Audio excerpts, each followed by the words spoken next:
Crystal Palace 0, Manchester United 0, more drop points. 3 games on the bounce, 0-0 for Manchester United. No goals scored in 4.5 hours since Paul Pogba's injury. The big question is this: has Ole Gunnar Solskjaer taken Manchester United as far as he can? Has he taken Man United fans as far as he is capable of? Because tonight was absolutely shambolic. The worst of the past 3 performances. No creativity, no urgency from the players. It's like, you get those end of season games where the team's on the beach because they've already secured top 4 or they've already won the league. It was disgusting tonight from every single player. But the lack of urgency, almost the lack of want to go out there and win. The question has to be posed: has Ole taken Manchester United as far as he can? We're going to be sharing the link for you to come on the show momentarily on the Discord server and in the live chat. So make sure you get that done now. Smash that like and that share button. Tonight, myself, KJ, Bits and Bobs, co-hosting the show with you this evening, taking your calls. But it just isn't good enough. It just isn't good enough. It really isn't. And I'm not someone who overtly attacks Ole. And I don't even necessarily... It is his fault. Like, tonight's performance is down to where we are as a football club, where we are as a team. He's just taken us as far as he can get us, I believe. I just don't see that there is now the drive in this squad and the leadership from Ole to move us on forward. But you may have a difference of opinion. Why no urgency towards the end? It reminded me of the game against Chelsea. We got into the last 15 minutes, and it was like we would prefer to draw rather than try to win a game and maybe lose. It just doesn't feel like Manchester United to me when we play in that way. It really, really doesn't. It's awful. I'm going to bring KJ on in just a few moments. I'm not too sure where Bits and Bobs is. Should be here by now, but I don't know where the man is. He might be crying somewhere. Man like Zane in the comment section here. Where's Zane at with his super chat? We'll do some super chats first while I wait for Bits and Bobs to arrive. My co-host for the night. Marble, Bruno and De Bruyne comparison is as dead as Ole's title challenge. Change your manager, change your owners, is what's being said there. Zane says, Terry, can't wait to see you in the Europa final. William is back to his best. Xhaka and Aubameyang are coming for United. On the KDB thing, listen, KDB is an absolute world-class player. Bruno's brilliant, but the team looks devoid at the moment. Every single player, every single one of them. Season over, crap football, no passion, no fight. Ole, go home, please. Get Allegri and Poch. And Poch. This man wants 2 managers. This guy wants 2 managers to run things. He really, really does. 1 sec, peeps. Sorry. Who else we got? Well, let's do some more of your comments here before we bring the co-host in and go to calls. KRZ says Greenwood really has 1 goal in the Premier League. Yes, he does only have 1 goal in the Premier League. This is very, very true. I don't know what else to say to you other than that, but this is true. He does only have 1 goal. Make your point. I appreciate the super chat, but make your point. We're going to share the link now for you to call in and have your say, to come on the show and speak to myself and Bits and Bobs. And, of course, man like KJ, who are hosting the show with you tonight, sharing these links right now in the live chat functionality. KJ, I think KJ just walked off. KJ, I get why, though. I really do. Right, let's get the panel on now, people. Let's do this.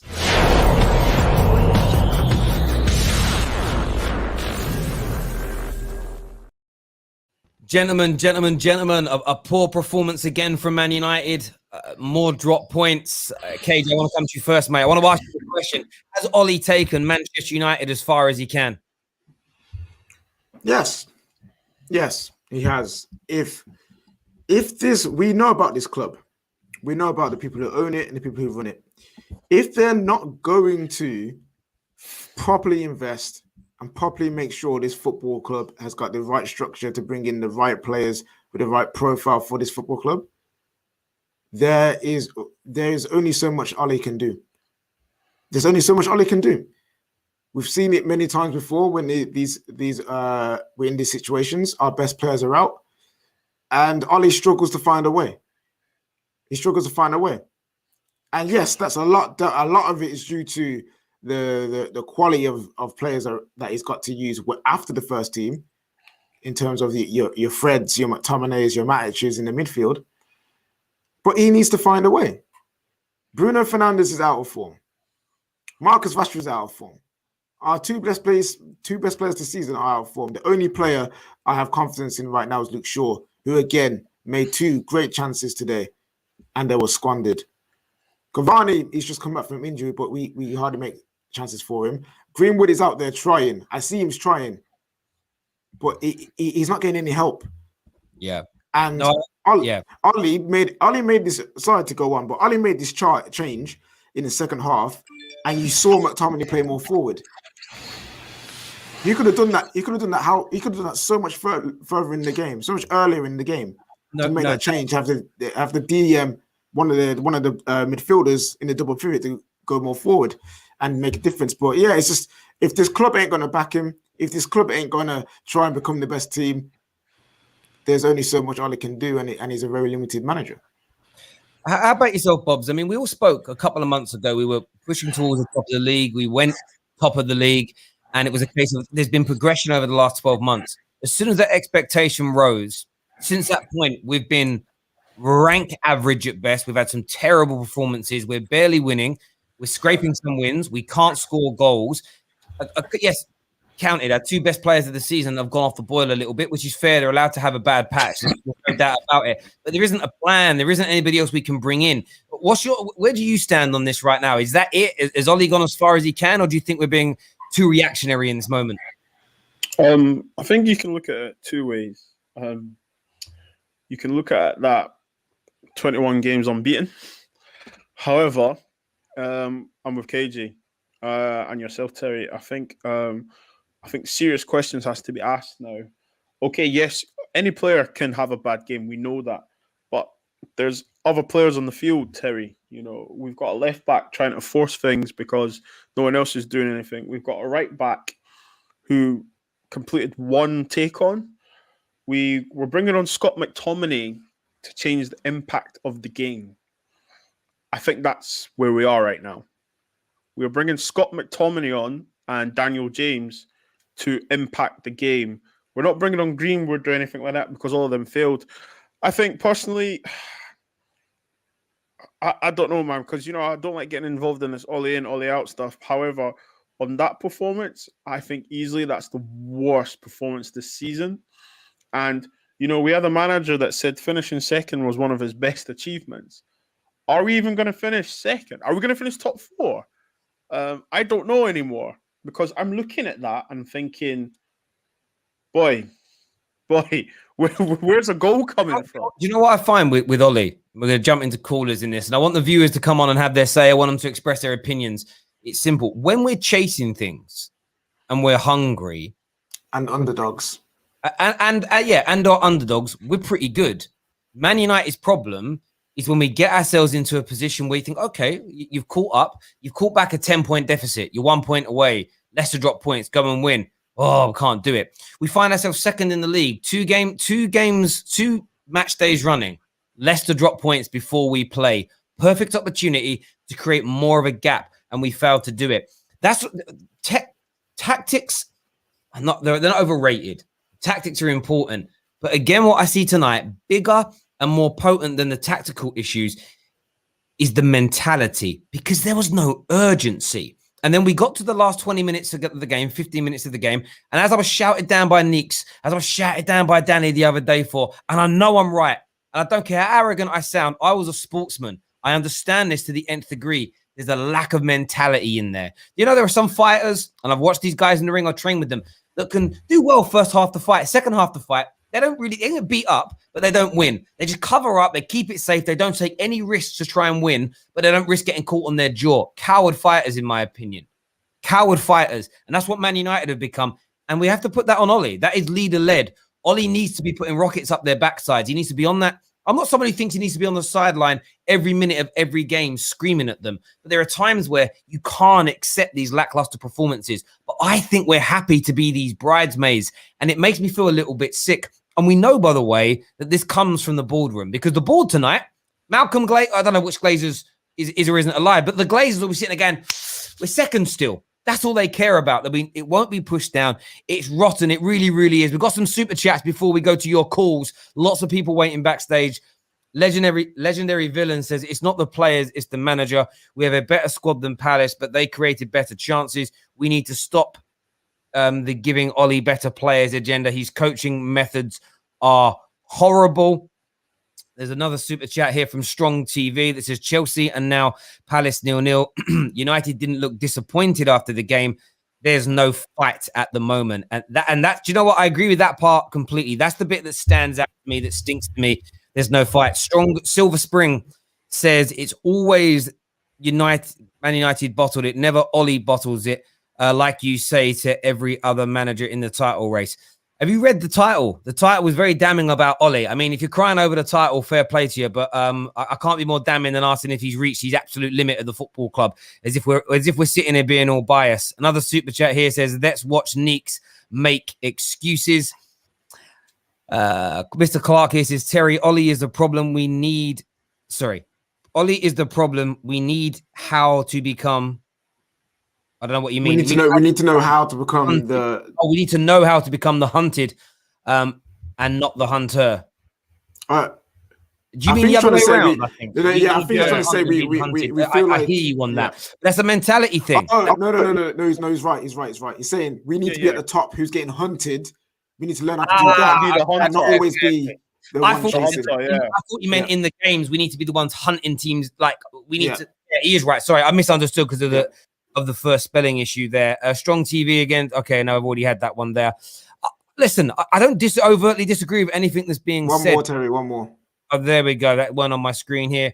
That cowardice is down to Ollie. It flows from the top down and it manifests in different forms from Ollie's defensive approach. It's all over-reliant on certain players to favoritism, especially Rashford.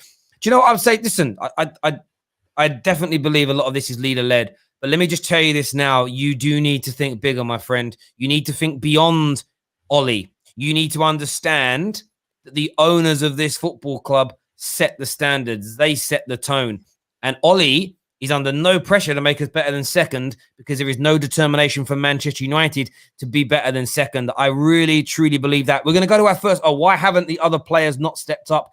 Bruno, Rashford and Cavani can have a bad game, but Mason, Martial haven't stepped up this season. Listen, Mason's try. I'll give Mason's try. Right, you know what I'd say to it? Like Terry was Ollie in. It's not about whether I'm Ollie in or Ollie out. It's about talking about progression. Like I've said though, the difference between me and Ollie out is very simple. I don't believe with a better manager we're going to be overtly better over a medium to long term period with these owners. So, but I do believe Ollie may have taken us as far as we can do.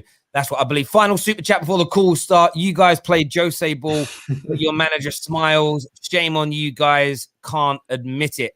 I don't think we do, to be fair. We definitely do when we play big teams. First caller of the night we're getting on is going to be John. John's with us. How you doing, mate? What's good, guys? Wait, haven't I seen you before somewhere? Yeah, it's emoji S effects on Twitter. You're I'm the one that does the rants and gets abused mainly. Freedom of speech, my friend. Freedom of speech. That's it. We're asking the question tonight: has Ollie taken his team as far as he can? What do you think, mate? I'm definitely not going to say, yeah. It's a frustration that we're not winning games, but as you've been saying, that the mentality does come from the board and goes downwards. You try and tell players that they need to go and get first place as the manager when you've got the owners that like, just as long as you get to that 4 boys, that's all that we need to do to get the money. And again, Ollie wasn't backed in this summer. Like, who did he get? Ahmad, he got Palistri.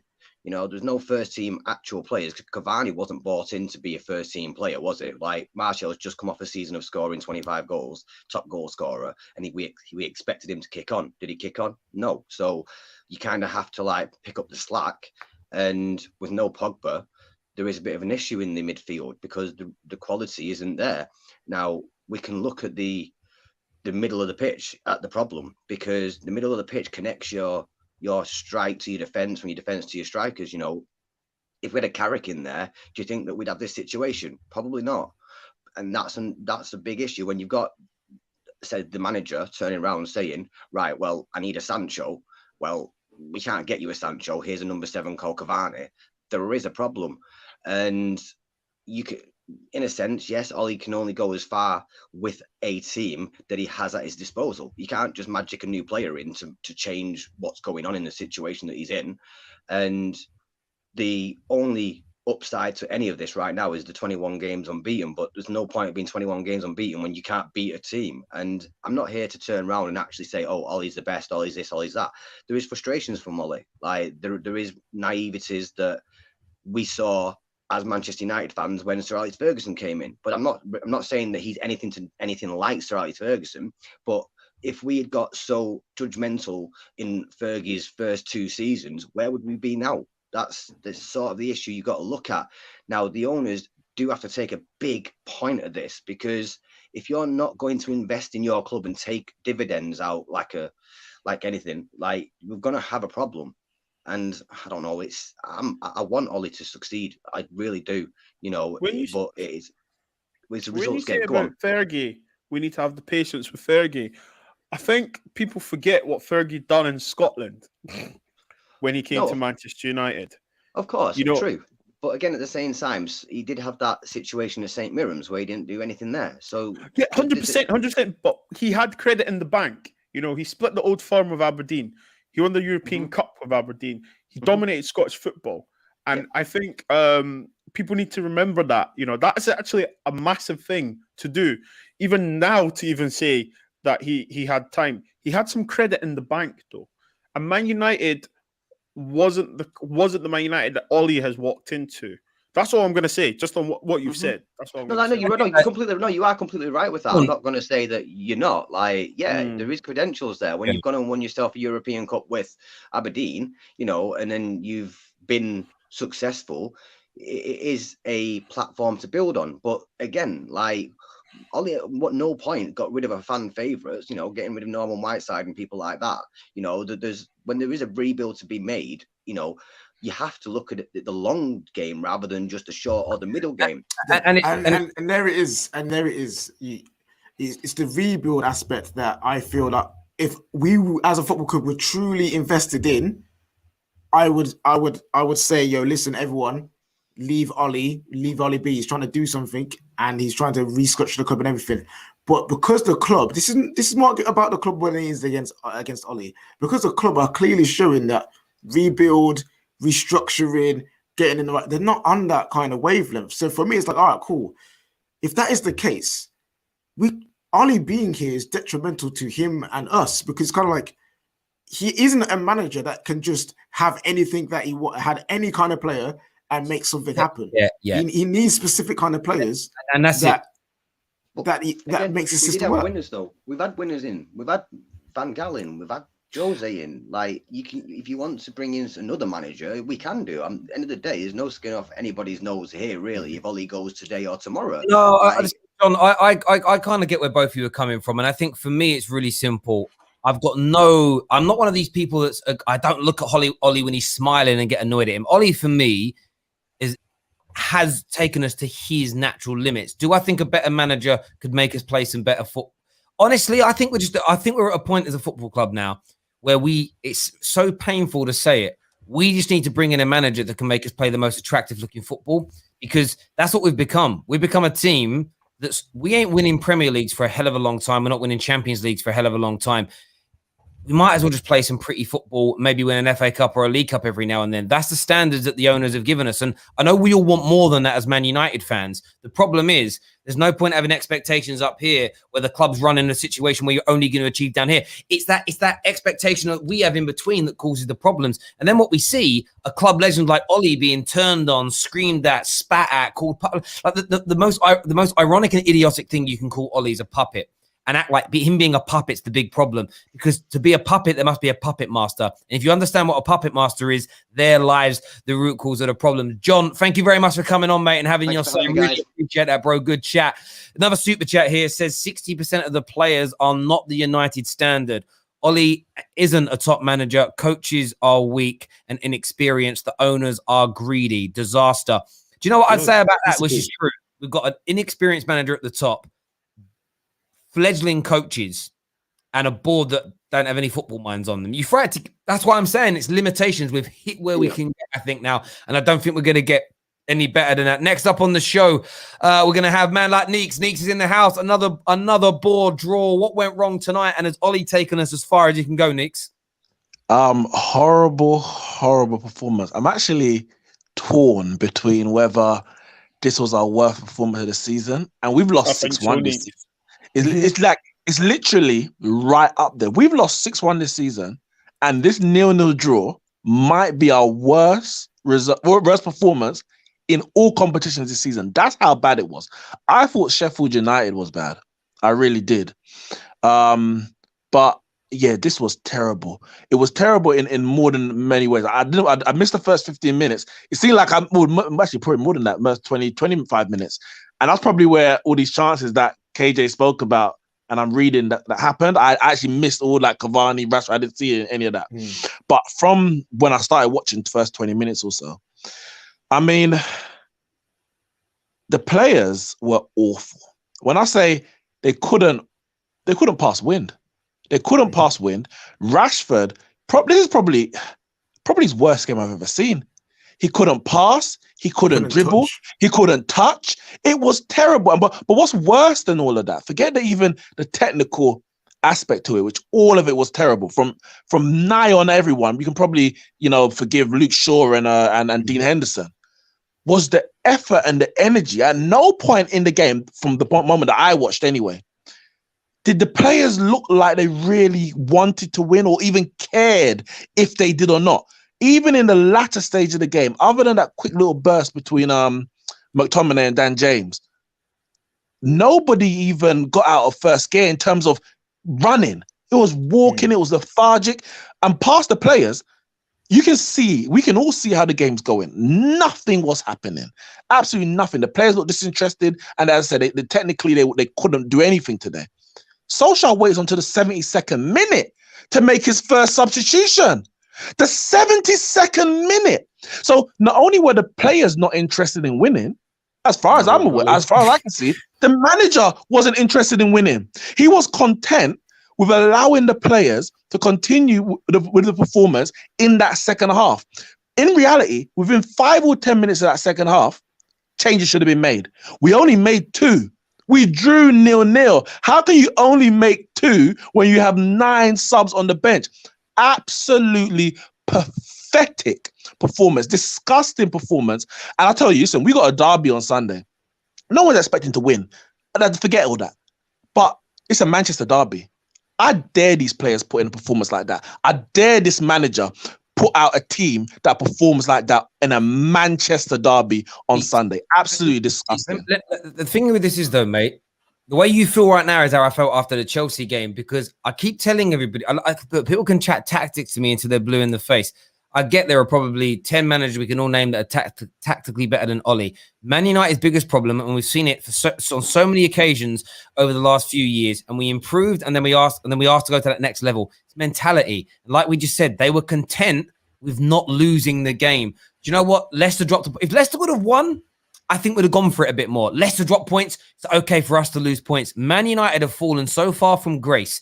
And of course, Ollie and the players are accountable for their actions and their movement towards it. But the club allows this to happen. And I'll give you an example. This is my example. When I was a kid, my dad was away on business and I got home later than 7 o'clock curfew. My mum did nothing. So I was 7:15, 7:30, 8:15. When my dad was home, if I weren't 5 minutes early, I was grounded. I was there 10 to 7 on the dot because the standards were there and they were adhered to and the punishment was severe. Man United have become weak because we have weak ownership. We have a flimsy plan and we allow ourselves to accept mediocrity from the middle of the club out. And it's in moments like this where you see it manifest itself the worst. It's rank. But Terry, let me say it. I don't even want to really cover the ground. We discussed it after the Chelsea game. But even what I saw in that Chelsea game of us pressing high, winning the ball high, when we had the opportunity to go forward, we tried to go forward. Forget the intention in terms of whether we went there for a draw or not. When the players got on the ball, they had the intent to try and go forward and score, even if the execution was off time and time again. Today, there wasn't even the intent to go forward, even in the 89th minute. They're passing it around the back. Bailly, Maguire, Wan-Bissaka, Matic is dropping into a third centre-back position, and the fullbacks ain't even pushed up high. It was, listen, I understand you're saying that you felt the way after Chelsea. I mean, that means you must feel awful today. Because today must have been 10 times worse. Today was 10 times worse. Of course it is. Of course it is. But these today felt like habit. Today felt like habit, and I've seen it too many times this year. And that, for me, is the issue. And do you know what's mad? Since going top of the, I'm going to share this on the screen in a minute, but since going top of the league, we've won 3 games in the Premier League. We beat Fulham, we beat Southampton 9-0, and we beat Newcastle. We've drawn to Liverpool. But this is the thing. The Liverpool draw and the Chelsea draw and the Arsenal draw, was like, oh, it's okay not to lose those games. Yeah, if we won everything else, lost to Sheffield United, the draw to Everton now pains me even more. The horrible draw with West Brom. It's just rank average. 3 wins in our last 10 or so games since going top of the league. And that's in nearly a 2-month period. It ain't good enough. Listen, Neeks, thanks for coming on as ever, mate. Appreciate you coming on and having your say. Boys, we're going to have some more calls in a minute. The link's been shared on the Discord server. Midfield-wise, though, do you know what? Do you know something I'm sick of, and I wanted to ask your opinions on this, right? Pogba, we need Pogba in the team. We know how much we miss Pogba. There's no correlation that he's missed 3 games now since he's been injured. We haven't scored a goddamn goal. We need him. He's absolutely sensational.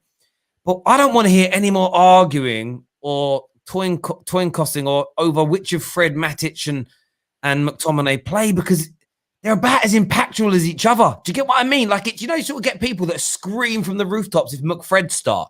I'm like, why are you any happier when it's Matic? Our midfield is so bang average outside of Paul Pogba, isn't it? Very average. We need a whole new midfield. We're Manchester United football, and we've got midfielders who can't pass forward into the half spaces. We've got midfielders who can't drive and take on a man. That's one of Paul Pogba's biggest attributes. He can go into the midfield from deep and take you to the edge of the box just by himself alone, running at players, getting past players, and then finding the quality and weight of pass to slip someone in, or having the quality to switch the play. Fred, Matic, McTominay, they can't do any of those things. Matic is too slow on the ball. Fred can't. Fred's passing is atrocious. Sell Fred. Literally. Yeah, and McTominay, he's still trying to figure out if he's a striker back at the youth academy. Is he a striker? Exactly. Is he a DM? Is he a box-to-box? What? He's trying to figure out what he is. So with those 3, it's not good enough. We need a whole new midfield. Individually, KJ and Terry, you need to look at. Let's start on Fred. Okay, the assessment on Fred. What is Fred good at? Running, pressing. Cool story. You need to do that regardless. Being a player, never mind a midfielder. In possession, he does nothing. He causes us even more problems. When he's not, when he's defending, he nips. I know he's tenacious, but he gives away needless free kicks. Now, I need to start asking myself, we're playing against a team who has a few set-piece specialists. Why are you fouling 25 yards from the goal? But this is becoming a recurrence.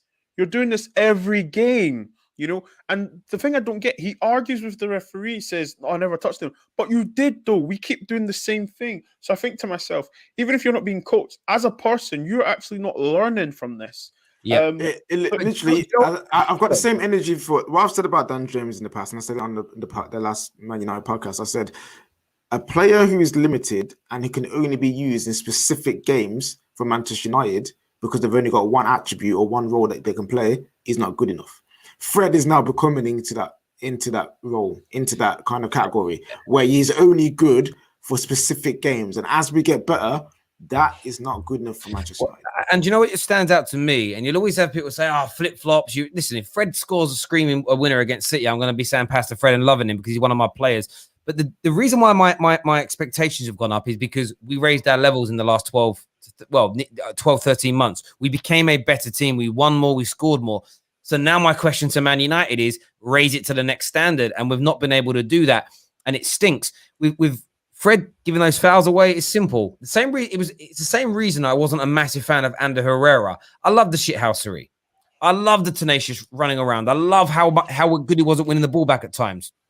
But he gave away too many silly fouls in and around edge of the box. Why? That's because you can't read the game and your positioning's off. How often was Michael Carrick had no speed? Man's probably as fast now in his 40s as he was when he was 21, right? How often was he giving fouls away at the edge of the box? He wasn't, because he could read the game. He knew what a team was going to do before they did it, and he was in the right place to intercept. Chris here, before we go to some more callers, says, is the fact that you have Man City, West Ham, and Leicester with AC Milan, both legs in between, worrying for United fans? Because with this trend, it might bring you back into the chasing pack.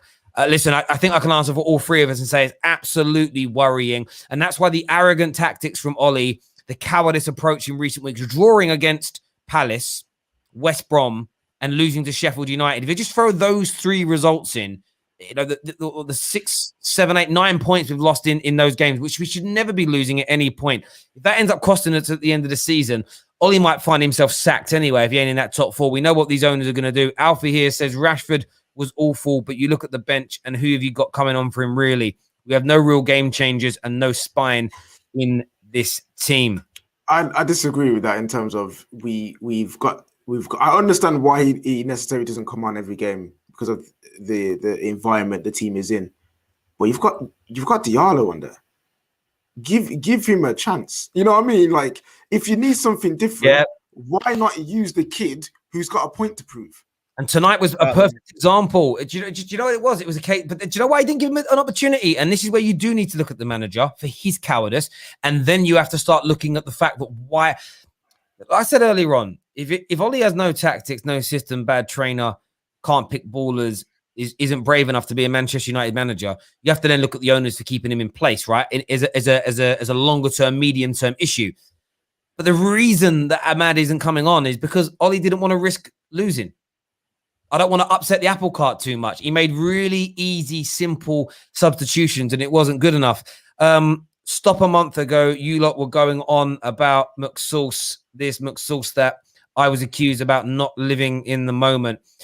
So listen, this is what happens with football fans. You should be celebrating wins massively. You should be celebrating them and what frustrates me with football fans is this. When you have a bad day, criticize it. When you have a good day, enjoy it. What we find too much is we have a really good day and people are like, I'm not going to celebrate though because we'll be shit next week. I don't like that attitude. I think that's a really bad attitude to have in sport, especially when we'll say you are.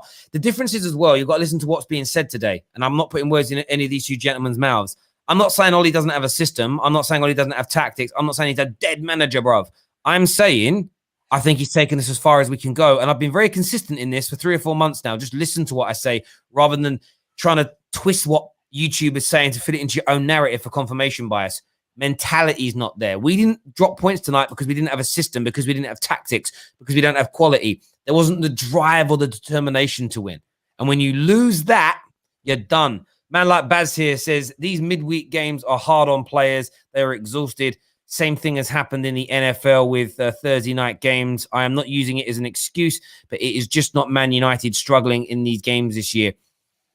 Maybe you've got a point. We've got a much bigger squad than the majority of the league. But the thing is, Palace, West Brom, leading 2-0 against Everton, Sheffield United, those teams, they shouldn't be getting in front of us, mate. And I'm sorry to say that. Keep your super chats coming. We're going to go some more callers. Next up, we're going to get, who we're going to go to next? We're going to go to Josh next. Then we're going to go to David. Then we're going to go to Fixer. First up, Josh, what you saying, mate?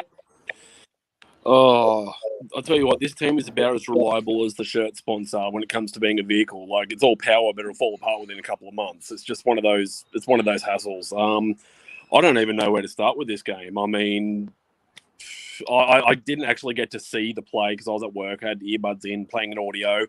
But just hearing what the commentators were saying, I mean, I was frustrated just by listening to what they were saying. I managed to catch the last 10, 15 minutes, but even then, the urgency wasn't there that you'd normally expect to see. I mean, everyone was trying things, but nothing was coming off. And that, a player like Pogba or even Van der Beek or something to come on and have that little bit of a class touch, something that can just give you that little bit extra. But no, he brings on McTominay for Fred. Far too late, in my opinion, but it's another like-for-like substitution.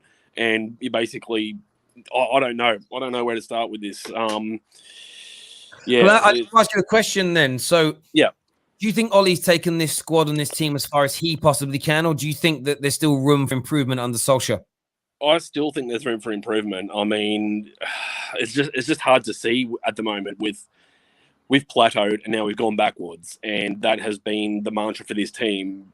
You get on a good run, and then, as you'd said so many times, you reach a plateau, and then either the rest of them catch up with you, or the hunger goes, the drive goes, and it's almost like, I mean, don't get it twisted. There's still 3 or 4 managers worth of players in there, and with questionable mentality and questionable drive, who essentially a lot of the time it seems like they're playing for themselves. I mean, Ollie's brought in a couple of good players, but even then, the novelty's worn off, and now they have to work hard. And I question their ethic. I question their professionalism sometimes.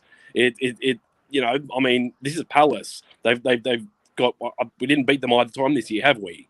No, we haven't beaten them this year. No, and and this is without Zaha as well in the second game. Like, I heard something one of the commentators was saying that Palace have the highest amount of goals scored in the last 15 minutes of games than any other team. So why weren't we trying to exploit them? And it's not like they're full of ballers and bangers. It's not like it's a Varane and Kimpembe back Josh, forward, you're absolutely right, mate. And it comes down to attitude, because we've beaten teams this year. This is the thing. The way we played earlier on in the season, the way we played to turn our win percentage from around 60, I forget, the beginning of Feb last year until recent weeks, the amount of games we've won to improve our situation shows us we can break teams down. We can beat them. It was less than, after lockdown, we played this same team at Selhurst Park, and we battered them off the park. It was that doubt mentality issue. Josh, thanks for coming on, mate. Thanks for your support as well. Really appreciate that. Next up, David's with us. David, welcome back, mate. What do you want to say? Bobs, are you okay, man? Right? Are you okay? You know what? I heard your name coming. I heard your name, and I was like, please. Not that Are you okay? Oh, are you bro. okay? Oh my god! As soon as I heard your name, I was are like, you oh okay, my bro? God. You look like you're about to start crying. Jesus It's not that Christ! deep, bro. Oh my It's not god! that deep. All right, yo, David, that was you when Frank Lampard was here. That was you, my brother. And you know what? I trusted my board to do the right thing. And right now, you wish you had a board like mine. Okay, so I don't want to hear it. I don't want to hear Never it. said we didn't. It was Never said we 0-0. didn't. It was 0-0 against a god awful Palace. They are so bad. Palace are actually awful, and they're taking 4 points from you this season. And you lot, and yesterday, we're talking about 21. Oh my god, embarrassing. Absolutely embarrassing. I mean, again, you kind of just held the ball, but you didn't do anything with it. At no point in that game, I literally watched about 20 minutes and went, United aren't going to score today. I even knew like you weren't even going to get one of your, like a traditional Bruno Fernandes penalty, and it was like, oh my god, he's contributed to go. It was I could sense it from about 20 minutes in. I was like, you guys are just not going to do anything today, and it was all up to Palace to create a chance. They created one at the end. I think it was offside anyway. But like, it would have been neither team looked like they were going to score, and that's just been how it's been for you guys in the past 3 games. You know how in football training, when you're training and it's like a game of possession, so there's no goals. Yeah. That's not what that game was. We just watched. I know it's funny, yeah. It's not like we would have won either. We would not have won that game in training. Yeah, the passing was awful today. But you know what? I couldn't work out what was harder to watch, the game or trying to stare through the fog. Like both. The way we were playing, like Ramsey's camera. Oh yeah, it did. It looked like we were looking into Ramsey. It was awful. But David, from you're looking from the outside in, right? So just put the banter aside from it, because I want a serious answer. Do you think Ollie's taken Man United as far as he can, or do you think that there's still room for improvement under him? I still think there's room for improvement. My only argument to it is, what does that improvement actually get you? Because if that improvement is an extra 3 or 4 points every season, that's not likely going to win you a Premier League. And again, cup competitions is different because it's all up to randoms and who you draw. You can go a whole season win an FA Cup and play Crystal Palace as your hardest team. That's how it can be. So could you win a trophy under Ollie? Yeah. But do I see you winning the league anytime soon? No. Not with this manager, not with this set of players. End of the season, no matter what he does, top 4, trophy, whatever, do you sack Ole Gunnar Solskjaer and bring someone else in? It depends who for.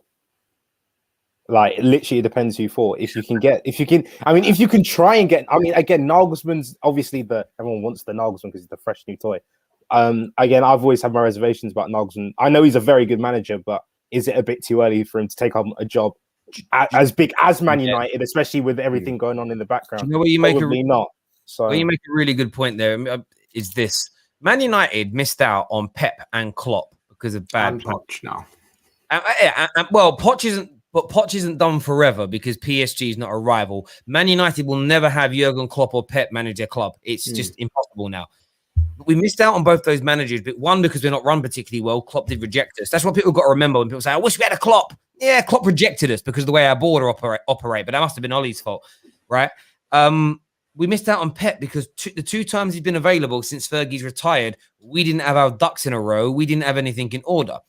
Let's just say Nagelsmann's impossible to get this summer, but we want him, and he's the number one target. Let's not sack Ollie. Let's wait.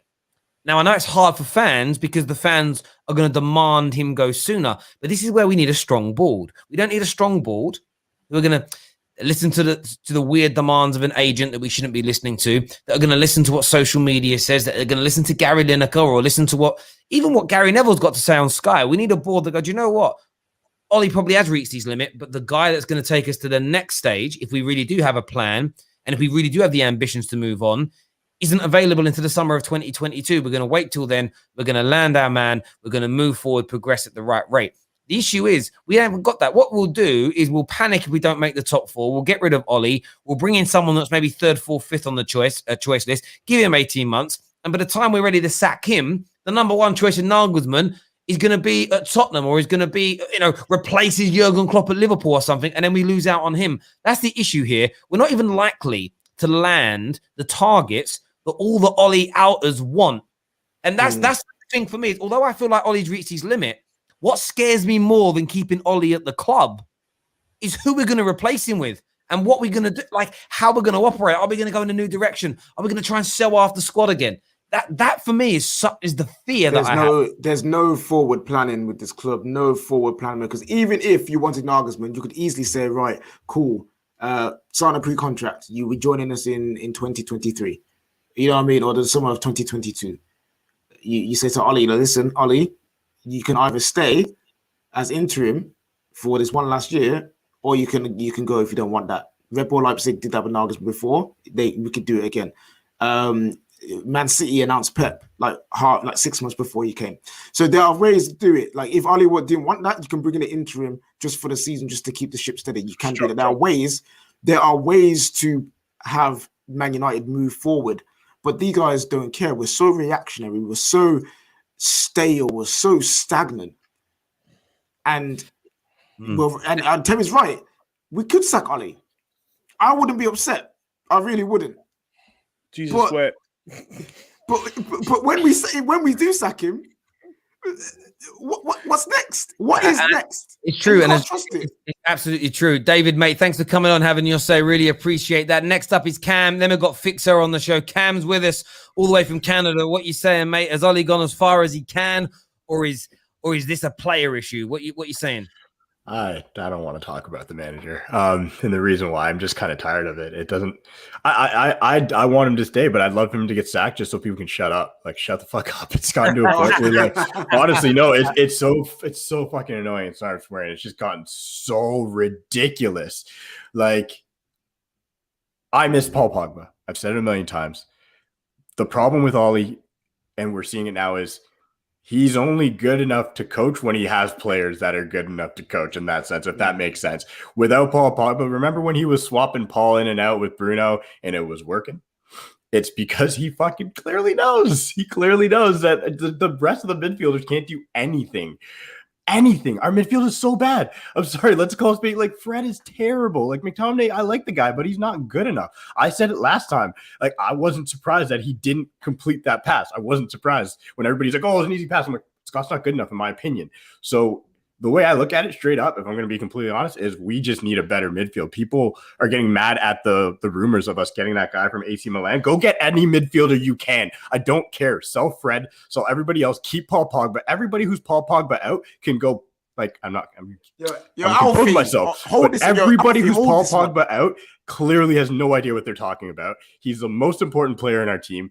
We never survive when he goes down. As soon as Paul Pogba goes down, we are screwed. And yes, that is a problem with the manager too. I will say that. I will say that with my, like, yes, we need a manager who can manage the fact that you're going to lose Paul Pogba for couple games every year because now he's become injury prone. It's unfortunate. We aren't good enough. Like, we're just not good enough. And that's the sad part right now. We'll finish, I'm going to say, we'll probably finish second. Cool, but we'll be miles behind City again. And that's all anyone's going to talk about. No one's going to talk about us finishing second. All anybody's going to be like, well, you're miles behind City. Cool, we know that. And that's it. And this year it's even worse. Again, it's because we were there. We were in front of them. We were in front of City 2 months ago. And yes, they had some games in hand, but we were still in front of them. And when you think about where we've dropped points, 3 points, 6 points in draws that we should never have, games we should never have been drawing through the winning positions in games or who we're up against, and the 3 points to Sheffield United. That's 9 points. You add those 9 points on to where we are now. We go into this Manchester derby, a win puts us in front of them, or a level on points of them. We're in spitting distance, and people can like get on with, I don't really like Ollie, but look where we are. And it's these things, it's the mentality issue. And as I said already, it's just this want to not. And McTominay is a great example. He's a squad player. You put McTominay in a team where he's surrounded by quality, and you'll get what we got out of the John O'Shea's and Darren Fletcher's. We'll get some good performances. He'll blend in with the team. He'll do well. You suddenly start asking him to be. I mean, we brought him on today to be a match-winning game changer. And you know what's mad? He actually did something to get into position to be the match winner. And what did he do? He bottled it. Yep. He bottled it. He didn't even take a shot. Man was like, what do I do? Boom. That's not him. And sorry, one more thing. The thing, like, and everybody's saying, like, listen, Burnley beat this team, and these other teams beat this team, and it's like, cool. How many of you watched the Burnley versus Crystal Palace game to see if Crystal Palace actually attacked and left Burnley space in behind to attack? It's like, when people are like, these players are good enough to beat Palace, you're correct. They probably are. But are they good enough to break down a low block? A team that has like 8 draws this year, that's what they do. That's what they do. So our team, when I talk about our players not being good enough, they're not good enough for these kinds of games. They're not good enough when a team just sets up defensively and is like, you're not going to score. We don't have anybody who can unlock a defense other than Bruno Fernandes. That's it. That's it. And then Marcus Rashford went on his day. Like, that's it. Completely agree. Cam, great call, mate. Thank you for coming on, mate. Speak to you again soon. Next up, we're going to have Fixer. Then iTest is going to be on the show. Make sure you're all smashing that like button for us right about now. Let's get this past 1,000 likes. Has Ollie taken United as far as he can go? Will Manchester United make the top 4 still? We want to hear from you. Fixer's on next. Fixer, are United making the top 4 still? I don't think so. Like, I just don't think it's going to happen, because the pattern seems to be showing up again, the Ole pattern, where we win all these games, get to a comfortable position, and all we have to do is stay there, and we just can't do it. It's been happening since he came to the club. That's just his classic signature move. I don't know what's going on. But what I wanted to say is the reason why this is happening is, A, the players are exhausted. Ole doesn't know how to manage a team. Like, he plays the same player over and over again. Like, look at Rashford. Look at what he did to Rashford last season. The guy broke his back playing for Ole. The guy literally broke his back. If it wasn't for COVID that gave him that little break where he could, rest and come back, the guy broke his back. He had a piece of bone floating in his back because Ole just kept playing him over and over again. It's like, dude, there's a Nigerian saying here that says, body no be firewood, which means the human body is not a piece of wood, all right? It doesn't matter how much of an athlete you are, how much money you have. At the end of the day, you're still flesh and blood, right? Like, you can't keep playing them over and over. And what he doesn't realize is the longer he keeps Van der Beek, Terrace, Diallo, and all these subs out of the team, the harder it's going to be for them when they do come into play. Like, look at Van der Beek. The last time he came in, he was rusty because he doesn't get any game time. We have, and I know a lot of people say, "Oh, they don't back." Okay, yes, I agree. He wasn't backed in the transfer window, but he was semi-backed. He got some players. He has Terrace. Terrace was one of the best left back going forward in the world at the time, or in Europe at least. Van der Beek, UEFA Champions League semi-finalist. Who else? Cavani. He got some decent players, enough to beat teams like Crystal Palace if he really, really, really wanted to. All he has to do is just manage the team properly, Like today, everybody's saying, who are you going to replace Rashford with? Bring on Terrace. Put him on the left wing. At the end of the day, he's a left back. What does the left back do? He bumps forward every now and then. Yeah. Put him on the left wing. Yeah. I agree. Listen, that's a good shout. That's a good shout. Imagination. Yeah, do something. Yeah, find a way. Do something. Find a way. It doesn't have to be like for like every single time. It doesn't have to be one for the other. You know, mix it up. Take a defender off. Take off one of your centre backs, right, and go for it. Again, that's what I want to see, because you think about all these draws in the last few weeks. We'd have gone for those games and overcommitted. One of them might have become a loss, right? But I truly believe at least 3 of them would have been wins, and you end up with more points. It isn't about we'd have lost 5 games though. Don't care. Do you know what I mean? Yeah, but he survives day to day. That's his problem. He goes 2 more losses for 5 more wins. He survives day to day. That's his problem. That's his problem. He thinks he looks at every match game to game. He doesn't look at the 2 matches down the line because he's so scared of his job. Like when I was watching them, I mean, it's just like Fixer. One thing. Go on, KJ. One thing I'll ask you then: if he's so scared of his job, whose fault is it that environment's there? That you go into a job and you can't focus properly, you can't think about taking risks because that environment is not good, is not conducive enough for you to do that. Whose fault is that? Well, okay, I don't know where you're going with this. You're gonna say, "Oh, it's the board and all this stuff," but it happens in every other football club. Chelsea does the same thing. Even Crystal Palace, if Roy Hodgson loses like 10 games, you get sacked too. Like at the end of the day, you're coming to a football club, all right? It's not your father's house. Yes, you played for us in the 90s and you scored, but it's not your father's house.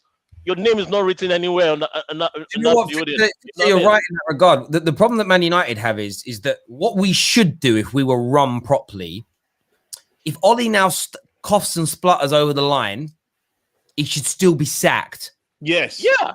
But you won't be. And that's the issue that you have here. So that kind of behavior, we've got to remember sometimes in life is that when you're in a little world yourself, you're in a job yourself and doing what you're doing, right?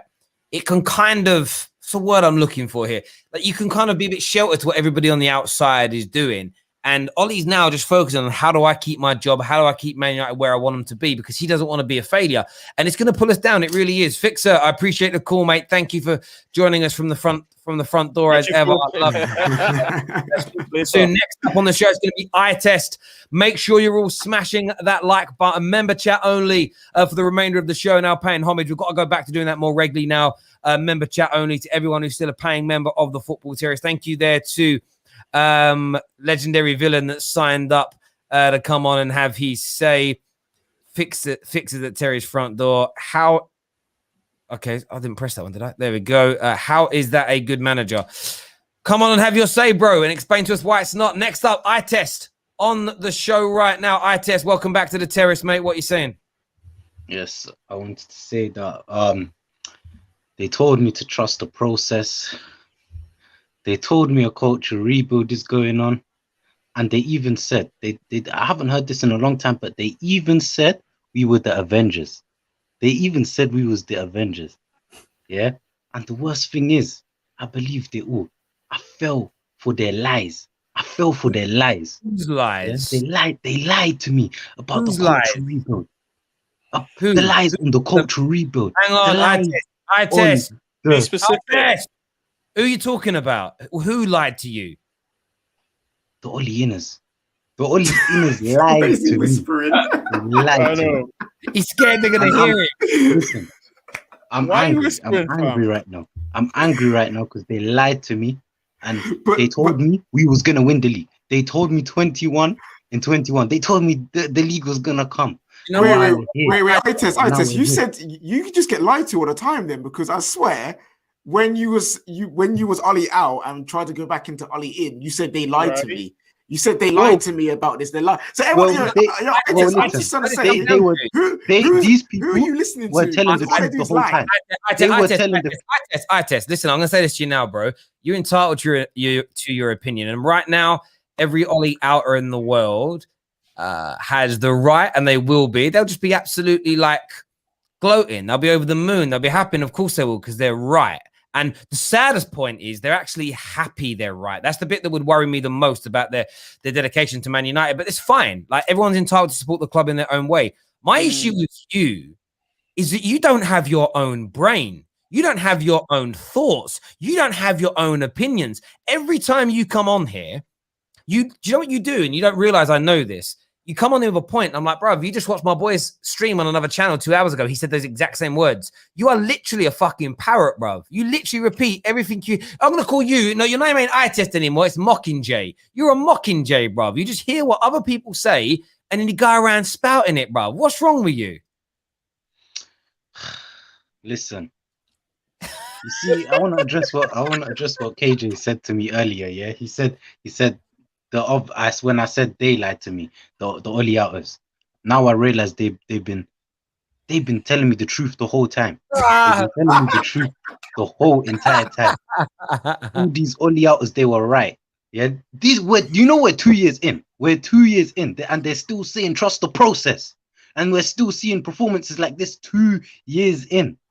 Do you feel what type of process is this? I expect this at the beginning, not 2 years in. I says, no, it's funny. No, it's funny. Yeah, no, it's funny. You know, so do you know what happened? Sorry.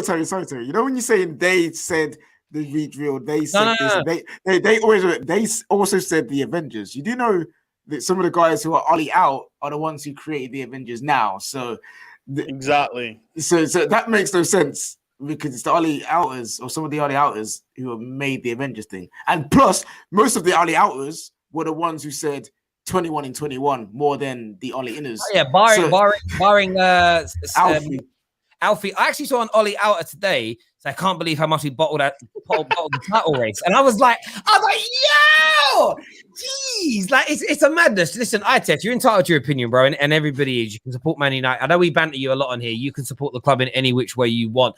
Let me just. Do you know what will happen to Ollie though, bro? Ollie went on a year run where we were good. We had a shaky start to the season. We had a year run when we're good. We've now hit a purple patch, and people are like, "I told you." I'm more along the lines of I think we improved, and but he's got to his maximum level. It isn't about I told you, because we're not as bad now. Today's performance was rubbish as we were 15 months ago, as we were 18 months ago. We have improved as an overall football club. The squad is better, in my opinion, than when he came in. The cultural rebuild thing is what you got to understand about it, bro. It's not. It takes time, and what I mean by that is the only way the cultural rebuild works is if the next manager that comes in doesn't have to overtly change too much. So if it is Nagelsmann, say he comes in the summer, brings in 2 new players, 2 or 3 more move on. You know, every summer there's like 1 or 2 new players and a few move on. That's normal attrition of players.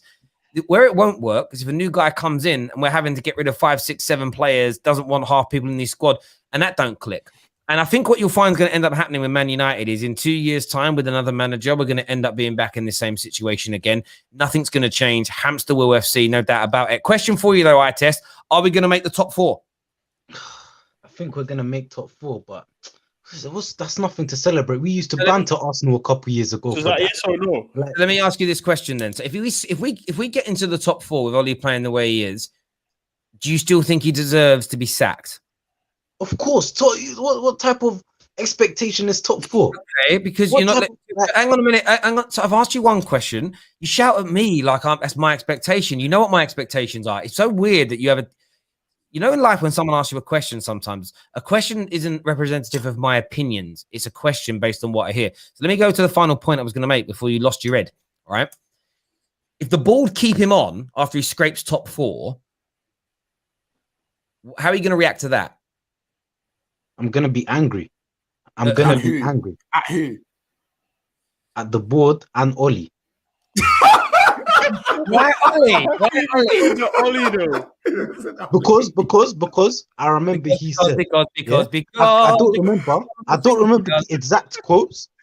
remember the exact quotes. But I recognize something like him saying, if things go wrong with at the club, I'm gonna walk away. I don't know if this is the exact quote, but I recognize something like that. I need to recognize. Run away from a millionaire contract. Wait, you recognize or you saw it and know where it is? I don't know if that's the exact quotes, but I remember him saying something like that. If things go wrong, if the board don't give me what I want, I'm gonna walk away. I just please. I remember your way home.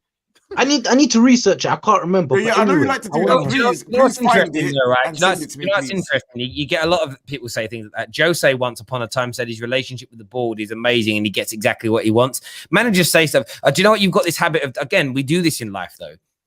When we don't like someone, we take everything they say literally, as opposed to understanding that 95% of what comes out of all managers' mouths is PR. Do you know the manager interviews that go viral?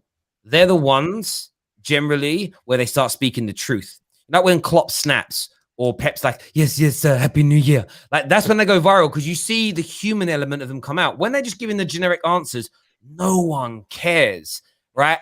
It's just the way it is, bro. But listen, I love you, ITS. You always come with so much. One more thing. Go on, mate. Go on, bro.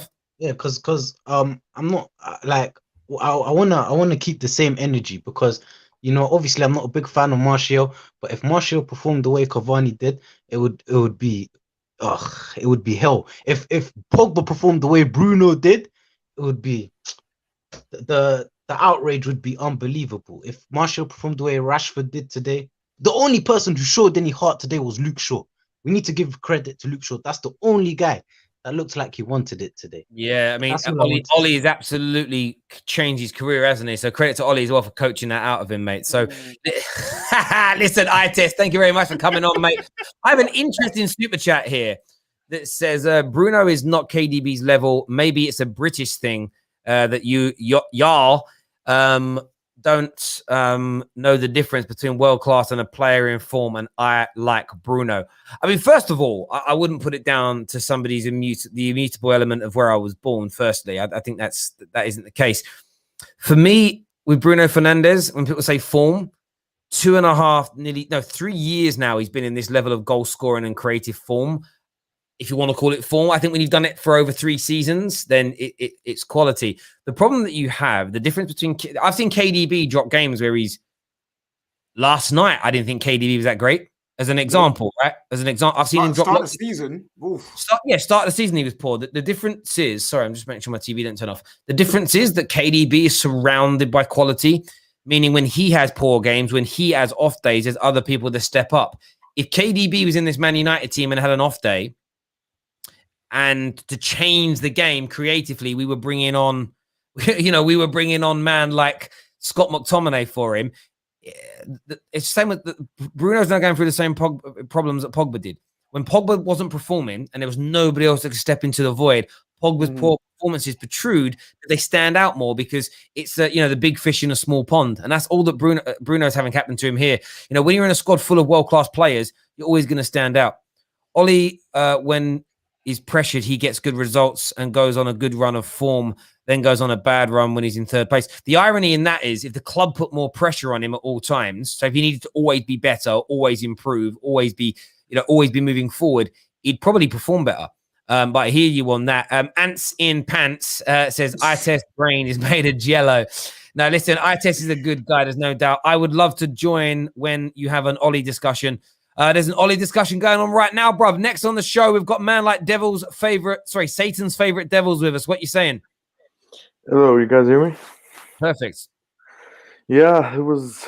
I would love to come on here and defend, but I'm at a point right now mentally where it's like I cannot demand more because I feel like I've been accustomed to expect this. It would be like asking someone who spent his entire life in a wheelchair to stand up and go run a marathon. It's just, I really do think that that's the ability. Now I'm going to try to articulate myself because I don't want people to assume that I'm just trying to defend Ollie regardless. I take a look at the squad and I'm aware of the problems that are there. Defensively, offensively, yada, yada, yada. The manager last season created the platform to get the most out of the players that he had, and it did yield results. But I feel like now teams have figured us out tactically, and I do believe that the manager wasn't given the opportunity to step forward and evolve in his style of play. It's a perfect case of you can't make chicken salad out of chicken crap. You know what I mean? And Sir Alex Ferguson was a risk taker his entire life, but it's just Sir Alex Ferguson took risks 20 seasons in his career from a position of strength. I don't feel comfortable asking for Ollie to do the same because the wrong mistake could cost the man his job. Now, I'm a United fan and I love this club, and I would give my left arm to see them win the Premier League title again. But I haven't lost sight of the way that this club has behaved over the past 8 to 9 years. We're not a big club anymore. And I know it's pathetic to think like that, but that's what I see. That's what's right there in front of me. So I do believe that we're wasting our time trying to imagine this socialistic utopia where we're playing entertaining football week in and week out because no one will be allowed to do that. It's not real. And it's nothing different than what we've been accustomed to over the past couple of years. And I do believe that the ideology of, oh, we're Man United, I really do believe that that is part of the problem, because it's that false sense of superiority that allows the board to go and behave in the manner that they behave, which put us in that position in the first place. You know, going in and screwing up Sancho deals. Can I play devil's advocate? Yeah, go on, Bobs. You can play devil's advocate, right? You're saying, and I hear what you're saying. Okay, cool. So let me play devil's advocate. You're saying that the tactics and so on, and we mentioned Fergie. You are aware Ole is the player that Fergie used to chuck on to go and win a game, right? So the tactics that the reason you take risk is because you try and win a game. Now you're trying to win a game of football. Okay, you can lose a game of football. We know that. Okay, however, to win a game, don't laugh, Bobs. Don't laugh, Bobs. Huh? Don't laugh. No. But like, to win a game of football, you need to take risks, and if you want to keep your job, you need to take risks. So I hear what you're saying. However, I'm listening, but I don't agree, because at the end of the day, if Ole took risks today, it was bloody Crystal Palace, mate. Do you know what I'm trying to say to you? Crystal Palace. We could have put Diallo on. We could have changed the shape. We could have done something, taken a risk. I've got time for you, my brother. I do, because you speak well and you chat sense. But the whole thing of he's so worried. I get the point of he's so worried about his job. He's not trying to take risks.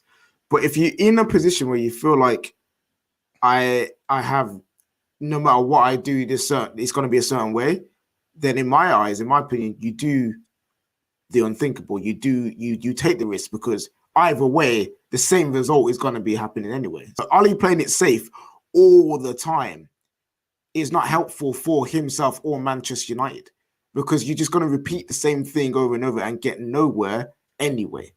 If you took more risks with the substitutions, maybe in-game tactically making changes, I believe that he would maybe lose some more games, but also win more games. And also, more people will get off his back. And the pressure that he has from the fan base would be loosened, because more people can see, actually, he's trying to evolve and become better. Right now, you can't say that. But at the same time, KJ, like, I am all for being creative with your squad. I was guessing Chung last season playing at left back, and I was like, oh my God, this is amazing. And I'm all for getting creative. But look at the bench today. Oh my God, it was pitiful. You know what I mean? It's like, what can you do with that bench? You have Shotar and Diallo, two youngsters. I mean, you look at listen, I'm sorry, bruv. Sorry to interject. You can beat Palace still. Exactly. So you can beat Palace. Did you know there's a quote, and I wanted to get it up that someone once said to me. I want to make sure I get it right. It was that take risks or lose the chance, and it's something that I stand by. Now, when I say take risks, I wouldn't bet my mortgage money or the money to feed my kids on something being better, because I wouldn't take that level of a risk. But I've done it my whole life, and everything I've done, I've taken risks. I've taken plunges. I'm about to take the biggest risk of my life very, very soon. That could make a massive difference in my life, or it could absolutely ruin it financially. It could destroy me, but I'm prepared to take it, because to get to where I want to be, I've got to take that leap of faith. I think Ole, because of the platform that he's given and the position United are in right now, doesn't need to take the risk. If we were sitting fifth and we were 4 points off the top four, and he knows he's losing his job if he doesn't improve, he makes those substitutions earlier. If he gets pulled back into the rat race, he'll push on again and start taking more risks. Ole, in my opinion, is being far too pragmatic at the moment and happy to take draws, because he's in a comfortable position. He's in that stage in a relationship where the geese is happy to get fat. Do you know what? She ain't leaving me. I'm content. I'm going to eat that extra. I'm going to have that extra. I'm going to get large chips rather than small chips. I mean, I'm going to drink the Coke rather than the Diet Coke. I'm not going to go for a run today because I'm content. That's what Ollie's doing. And for me, it's gonna come back and bite him in the backside. Do you know what I mean? When she runs off with someone more ransom. Listen, bro, thank you very much for coming on, having your say. Make sure you're all smashing that like button, ladies and gentlemen. Next on the show, we've got a few more calls. We can get Baz1 on the show. Baz, welcome to the Terrace, mate. What do you want to say? Hey, guys. So, no, I've been listening a lot about this, and, I've agreed with you, a lot of you guys. We think in the same type of way in regards to the club, but I'm going to just tell you where I'm coming from. My dad moved to Manchester in 1970s as an immigrant from Middle East to go to the University of Manchester. His first season was just the last year of the Trinity. He ended up getting relegated. So he already started his Manchester United fandom from getting relegated, basically, right? So he's seen us really in the gutter, the worst we've ever been. And then he kind of, the Tommy Doherty days were great. They were exciting, playing great football. United was on the up. And then obviously, I don't have to go through history, but he had that situation internally that was unacceptable. Would it get anyone stuck today? And we went to the Ron Atkinson era after that, right? And the Ron Atkinson era was actually pretty good. We always finished top 4. I think we won 2 FA Cups. But Martin Edwards did not accept that because Manchester United cannot let Liverpool win so many cups and be the top team in England. And that was the mentality of the club. Right now, exactly what you're saying, Terry, we don't have owners that think that way. They don't care about that. So if I was Ollie right now, I'm doing exactly the same thing that Tuchel's doing. Tuchel is not going to risk not finishing in the top 4. Because if he doesn't finish top 4, he's sacked. He doesn't have a chance to do what he wants to do next year. Ollie has to finish in the top 4 this season, or he's gone. I also think Ollie has to win the Europa League because there's no good teams in the Europa League. All of the good teams, they are no. I know, but that's different. Listen to me, Bob. Listen to me for a second, right? Always, man. Like you can always ask yourself a question: why did Chelsea barely beat Barnsley? Right? It's because when you play teams in the same type of league, there's that familiarity that you have with each other. Sometimes it's the same reason why Barcelona doesn't destroy Eibar 5-0 every time they play them, and sometimes it's 0-0. But what I'm saying is that we should win the Europa League, and we definitely have to finish top 4. So Ollie has to manage this crazy schedule that he's dealing with a squad that is good, but doesn't have enough depth in the key positions in order to seriously attack at City. City's already won the league. City has a good player for every position in their thing. And that's where I think it is. Sorry, what are you saying, though? So what I'm saying is what I'm trying to say is right now is that we cannot expect our team to go out every single game and give 110% without having everybody getting injured and be playing in every competition and getting the results that we want in the end of the year. So what you're saying is that this sort of like poor run of form has been Ollie's way of calculating that we've got lots more fixtures to come. We take our foot off the gas for a couple of months, and then we increase it in the home straight to make sure we get top 4 and win a trophy. Is that what you're saying? I don't think Ollie wants us to lose or tie these games. No, I don't. But what I think is that he's not going in with the intent of going 110%. No, that's what I mean. Like he's taking 100%. Yes, that's what I'm saying. And that's what I mean, because this is when we can judge him. Are we in the top 4 at the end of the year, and have we won the Europa League? If those things have not happened, then I could say, yes, let's sack the manager. And that's my opinion on that. Okay, there we go. Listen, we'll let the viewers have their say on that. Baz, thanks for calling in and all your contributions, mate. I really appreciate that. Listen, everyone who's tuned in today, thank you very, very much indeed. It's Wednesday, isn't it? Yeah, and that means 40 minutes. My show is about to start, bro. You know what I'm saying? That's why we're ending. I realize the time. Listen, make sure you tune, because it was a 8:15 kickoff, wasn't it? Midnight vibes tonight, live at midnight, as we say. Until next time, everybody, take care of yourselves. Goodbye. God bless, and we'll see you all again.